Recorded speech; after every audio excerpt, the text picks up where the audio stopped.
Welcome back. Well, newly surfaced memos show the National School Board Association did have coordination with the White House and the Department of Justice before sending a notorious email comparing parent protesters to domestic terrorists. This appearing to contradict testimony from Attorney General Merrick Garland back in October. Joining us now to discuss, New York Post columnist Carol Markowitz and Duval County, Florida Parent and Moms for Liberty co-chair for Northeast Florida Division, Keisha King. Carol, Keisha, great to be here. We're missing Asra Nomani this morning. She's under the weather. She'll be back. Our triple threat will be back. But you guys, it's wonderful to have you both. What do you make of this story, Carol? Let me start with you, because the White House is now attempting to deny that they had any knowledge of this, yet the National School Board Association's memo shows there were meetings occurring. Who do you believe? Well, I think it's been clear for so long that the White House was involved in this. I think the big story here is that the DOJ was involved as well, something that all of us suspected but really didn't quite know. I think it's absurd that the White House is denying this. We know they were involved. This is not even a news story. The news story is that the DOJ was involved, which also we suspected. So yeah, I think that they should just give up the ghost and admit what happened here. It was absolutely coordination to silence America's parents who had been speaking out at meetings across the country, and the White House doesn't like it, and they wanted to shut it down. Well, Keisha, the White House is not giving up, and here's their official response to the Fox News Channel on this subject. They said, this has nothing to do with curriculum. It is a standard practice across every administration for White House officials to meet with outside stakeholders for listening sessions on a range of issues. The spokesperson also claimed that the White House had no involvement in the issuance of the DOJ memo, saying, quote, the DOJ chose to take this approach on their own. So this is all, Keisha, just standard practice. They consult with outside groups and then call parents domestic terrorists?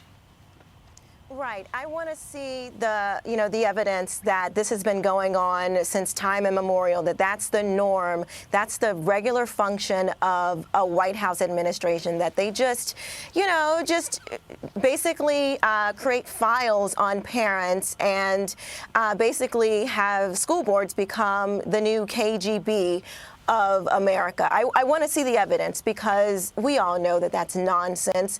And it's just further evidence that they are terrified of parents finding out what exactly these school boards and probably, people that we haven't even really been thinking about, seeing exactly what they have been doing. We never would have thought that the Department of Justice and the FBI would have even been concerned about things like this. So for me, it makes me think, I think we need to do a little more digging to see exactly what else has been created behind all of this nonsense. You just mentioned files on parents. Go ahead, Carol. Go ahead. Mm-hmm. No, I just wanted to add that this White House has been politicizing the school system for a long time now. They sat down with the CDC and the CDC sat down with the teachers unions and rewrote mask guidelines. Yep. They rewrote school opening guidelines. Fauci was for opening schools, but then he was forced into a meeting with Randy Weingarten and school unions, and he changed his mind about schools opening. So this coordination has been happening for a while now, and in a range of areas. This isn't new for them. Absolutely.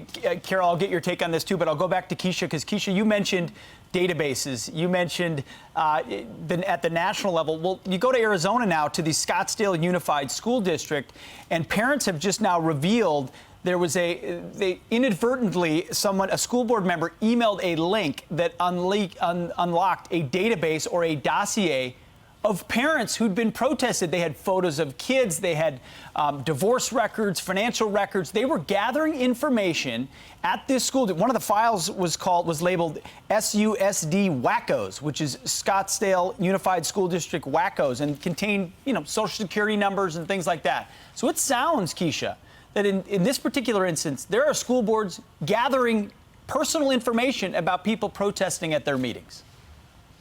Absolutely, and that's what makes me really wonder.